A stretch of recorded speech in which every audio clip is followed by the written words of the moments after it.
Hello everyone, स्वागत है फिर से आप सभी का आपकी अपनी ड्राइंग एंड पेंटिंग से रिलेटेड क्लासेस में। ठीक है, तो इन वीडियोस में हम पढ़ रहे हैं माध्यम और तकनीक के बारे में। इससे पहले वीडियोस में हमने पढ़ा था कि जो पेंटिंग है या जो चित्रकारी है उसके लिए कौन कौन से मटेरियल की या फिर कौन कौन से मीडियम की ज़रूरत होती है। ठीक है, तो उसमें हमने शुष्क और आर्द्र माध्यम के बारे में पढ़ लिया था। ठीक है, यानी कि उसमें जो ड्राई मीडियम है या फिर वेट मीडियम है वो हमने उस वीडियो में कवर किया है। आज की इस वीडियो में हम मूर्ति कला से रिलेटेड टॉपिक्स के बारे में पढ़ेंगे। देखो, मीडियम तो हर चीज़ में चाहिए होता है।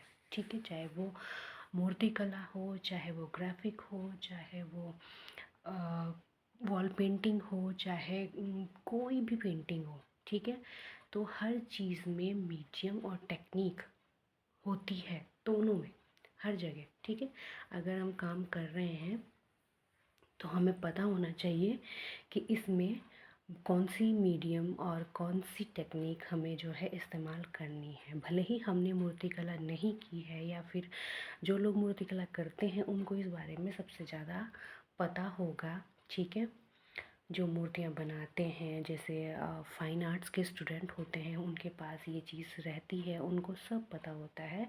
लेकिन अगर आपने फाइन आर्ट्स नहीं किया है तो आपको इसके बारे में इतनी नॉलेज नहीं होगी। ठीक है, इसलिए लेकिन कॉम्पिटिटिव एग्ज़ाम के लिए तो हमें सब पढ़ना पड़ेगा, इसलिए हम इसको जो है अपनी इस वीडियो में कवर करेंगे। ठीक है, मैटर कोई भी हो, किसी भी चीज़ से रिलेटेड हो, अगर वो हमारे सब्जेक्ट से रिलेटेड है तो हमें वो सब पढ़ना पड़ेगा। इसके अलावा जैसे हम ग्राफिक्स के बारे में इतना नहीं जानते तो लेकिन फिर भी ग्राफिक्स के बारे में भी हमें इसमें कवर करना पड़ेगा। ठीक है, तो चलिए शुरुआत करते हैं। मूर्ति कला यानी कि स्कल्पचर, इसकी क्या टेक्निक्स होती हैं या फिर इसके क्या मीडियम्स होते हैं, इसके बारे में हम लोग डिस्कस करते हैं। ठीक है, मूर्ति कला, मूर्ति कला को शिल्प कला भी कहा जाता है। ठीक है, यानी कि वो शिल्प कला भी कही जाती है। जो हमारे वेद हैं या ग्रंथ हैं या पुराण हैं, ठीक है, उनमें भी जो है कला को और मूर्ति कला को शिल्प का नाम दिया गया था। ठीक है, ये चीज़ सबसे पहले कहाँ अलग हुई थी? मूर्ति और जो कला मतलब चित्रकारी है, वो दोनों जो भरत मुनि का नाट्य शास्त्र था वहाँ पर इन दोनों का पृथक पृथक जो है नाम दिया गया था या इनके बारे में अलग अलग बताया गया था। चित्रकला को आलेख बोला गया है और मूर्तिकला को शिल्प बोला गया है। ठीक है, यह त्रिआयामी होती है। मूर्ति बनाने के लिए अनेक तकनीक एवं माध्यमों का प्रयोग किया जाता है। जैसे हमने पिछली वीडियो में मीडियम्स के बारे में पढ़ा था, ऑयल मीडियम है या फिर वाटर मीडियम है या फिर एक्रेलिक मीडियम है। ठीक है, तो इसी तरीके से मूर्ति कला के लिए भी डिफरेंट टाइप के मटेरियल्स का इस्तेमाल किया जाता है, डिफरेंट टाइप का मीडियम और टेक्निक इस्तेमाल की जाती है स्कल्पचर बनाने के लिए। ठीक है, इनमें सबसे पहले आती है टेराकोटा। यह शब्द लैटिन भाषा के शब्द टेरा और कोटा से मिलकर बना है, जिसका अर्थ है मिट्टी के कार्य को पकाना। टेराकोटा एक सिरेमिक है। मिट्टी की मूर्ति बनाने के लिए 60% चिकनी मिट्टी और 40% बालू मिट्टी को मिलाकर उसका प्रयोग किया जाता है। ठीक है, टेराकोटा यानी कि जो पकाई हुई मिट्टी होती है।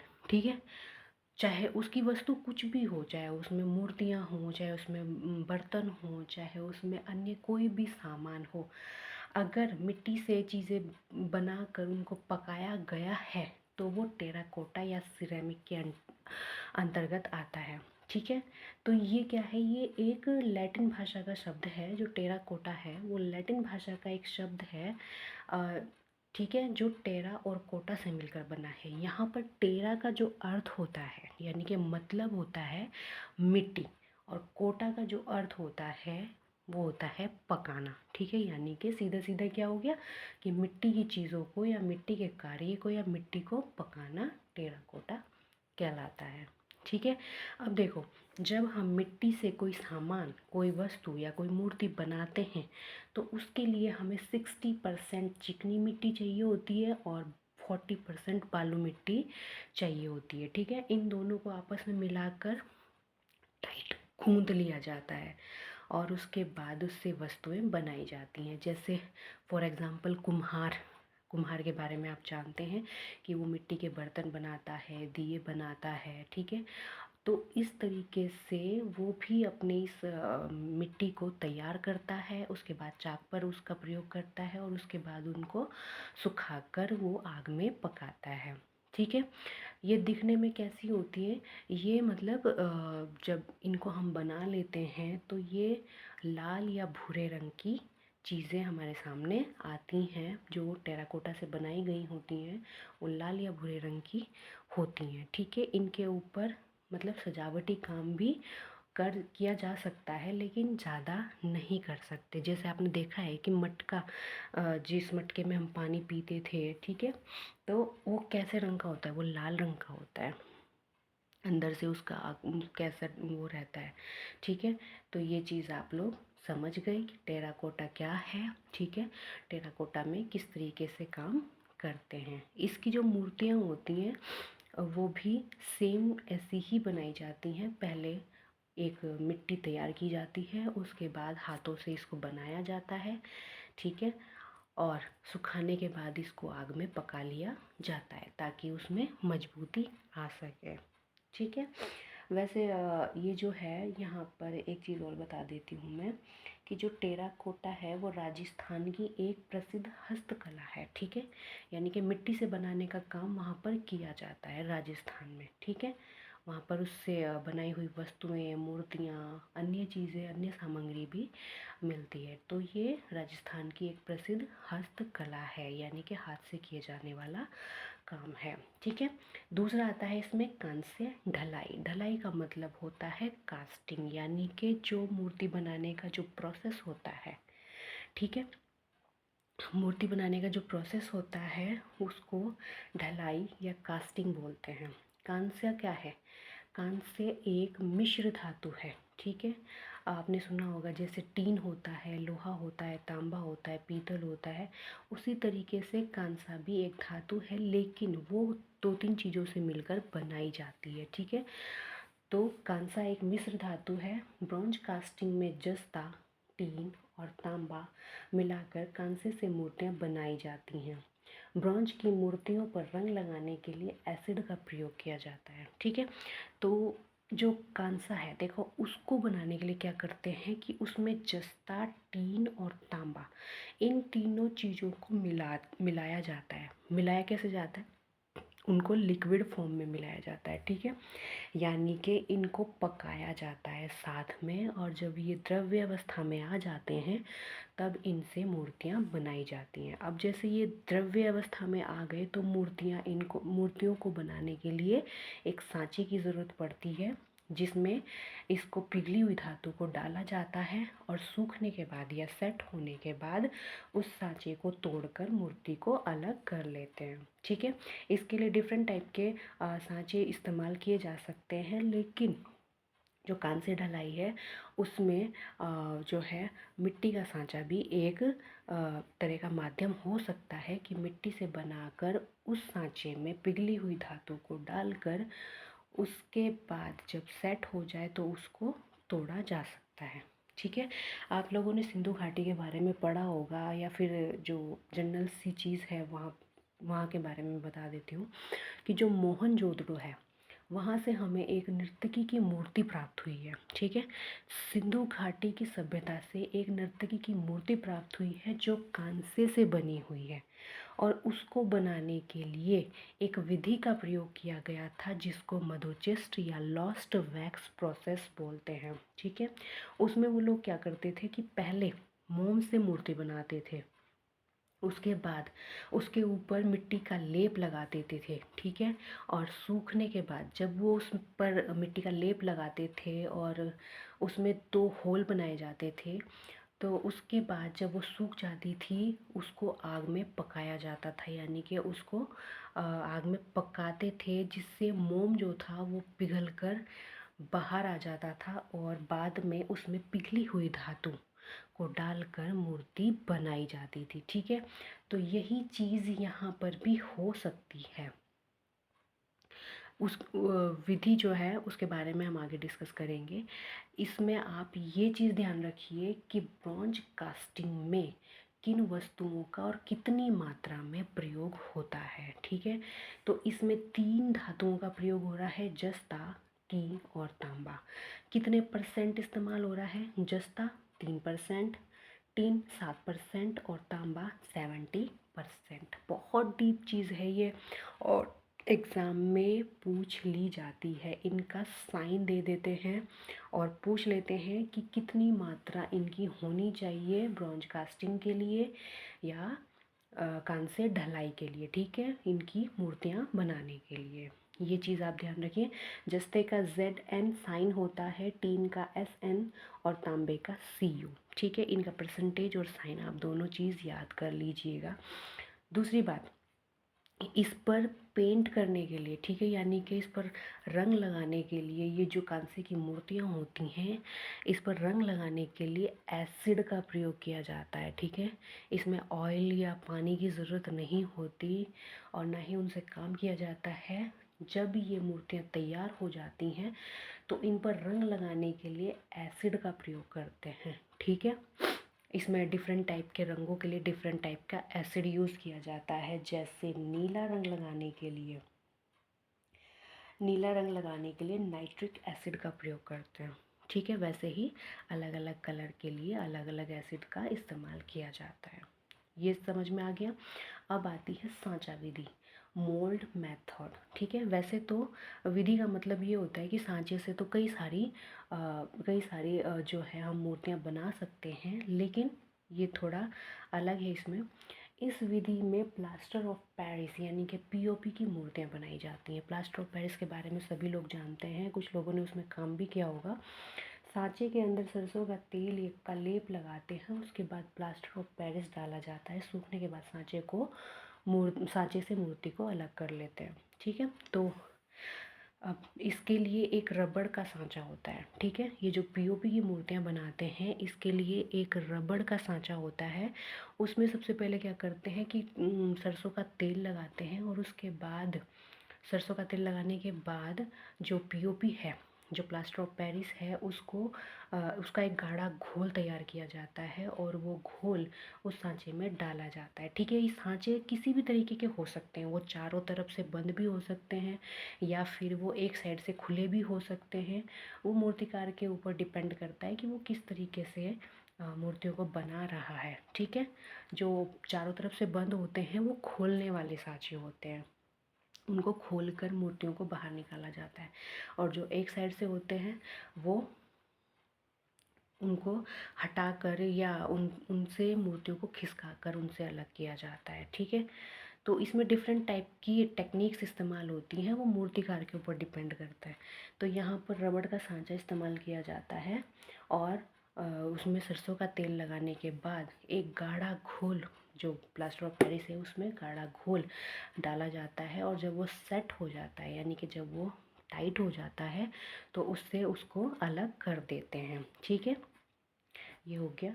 अब आता है फाइबर कास्टिंग। फाइबर कास्टिंग क्या होती है, यानी कि जो फाइबर की मूर्तियाँ होती हैं वो कैसे बनाई जाती हैं।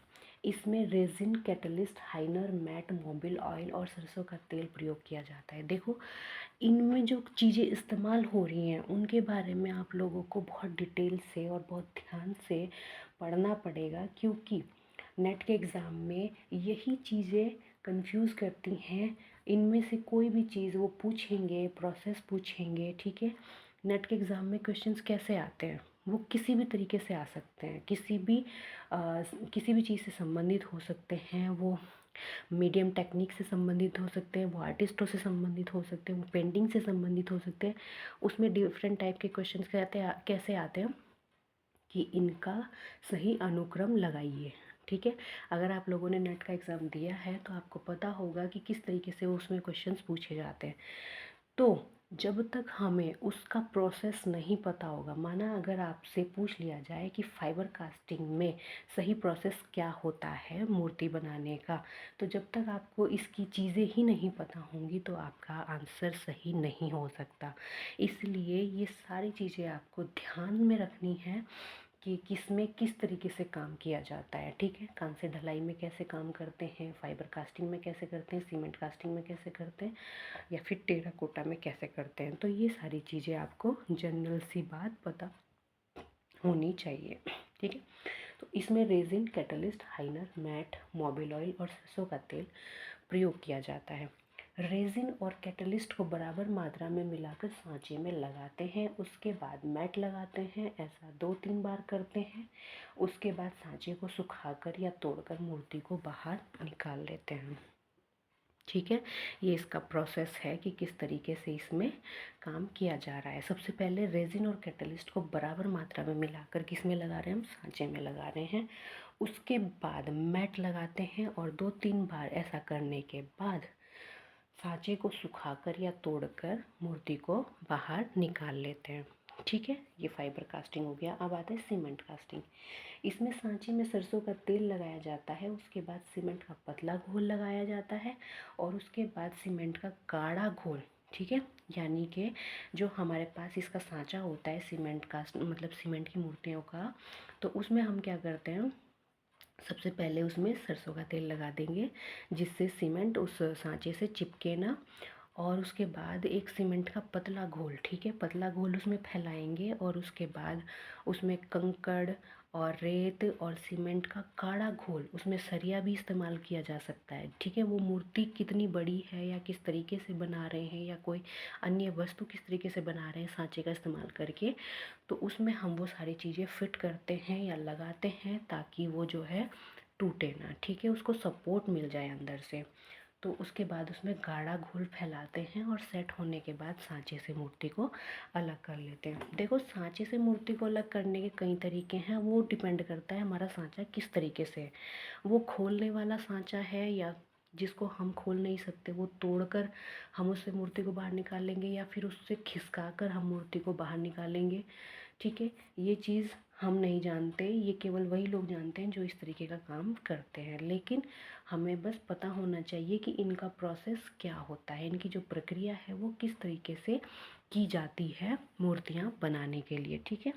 अब इसमें आता है स्टोन कार्विंग। स्टोन कार्विंग मतलब क्या होता है कि जैसे पत्थर को काट छाट कर, ठीक है, तोड़ कर कटाई करके उसको छेनी और हथौड़े की सहायता से उसमें एक आकार दिया जाता है तीनों आयामों से। इसमें एक ही पत्थर के तीनों आयामों को काटकर मूर्ति बनाई जाती है। पहले टाइम पे एक ही पत्थर से कई तरह की मूर्तियाँ बनाई गई हैं और आज के समय में भी कुछ मूर्तिकार इस तरह का काम करते हैं। तो ये भी एक टेक्निक है, ये भी एक मीडियम है कि इसमें वो पत्थर अपने अकॉर्डिंग चूज़ करते हैं कि हमें ग्रेनाइट पत्थर ही लेना है या हमें बेसाल्ट पत्थर लेना है या हमें अन्य कोई पत्थर लेना है, बालू पत्थर लेना है, ठीक है। तो वो डिफरेंट टाइप के पत्थर अपने आप इस्तेमाल करते हैं मूर्तिकार और उनको ठोक पीट कर, ठीक है, छेनी से हथौड़े से उनको काट छाँट कर उनको एक आकार दिया जाता है, एक मूर्ति बनाई जाती है, एक रूप दिया जाता है, तो वो कहलाता है स्टोन कार्विंग। कार्विंग का मतलब होता है काटना, स्टोन का मतलब होता है पत्थर, ठीक है। तो फिलहाल इसमें हमने टेराकोटा, कांस्य ढलाई, सांचा विधि, फाइबर कास्टिंग, सीमेंट कास्टिंग और स्टोन कार्विंग के बारे में जाना है कि किस तरह के मेथड में किस तरीके से काम किया जाता है या उसमें कौन सा माध्यम इस्तेमाल करते हैं, ठीक है। तो नेक्स्ट वीडियो में इसमें 1-2 विधि और बची है, नेक्स्ट वीडियो में उन विधियों के बारे में भी हम डिस्कस करेंगे, ठीक है। तो ये चीज़ और ये मैटर आप बहुत ध्यान से 2-3 बारी पढ़िएगा, देख लीजिएगा, ठीक है। और जो इसके अंदर इस्तेमाल हो रही हैं चीज़ें उनको बहुत ध्यान से याद कर लीजिएगा। ये आपके लिए बहुत ज़रूरी है और इम्पोर्टेंट भी है। भले ही एग्ज़ाम कोई भी हो, पर ये ज़्यादा डीपली मैंने इसलिए बताया है ताकि आपके नेट के एग्ज़ाम में ये आपको हेल्प कर सके, ठीक है। तो मिलते हैं नेक्स्ट वीडियो में, तब तक के लिए आप जो है अपनी तैयारी करते रहिए और अपना ध्यान रखिए। Thank you.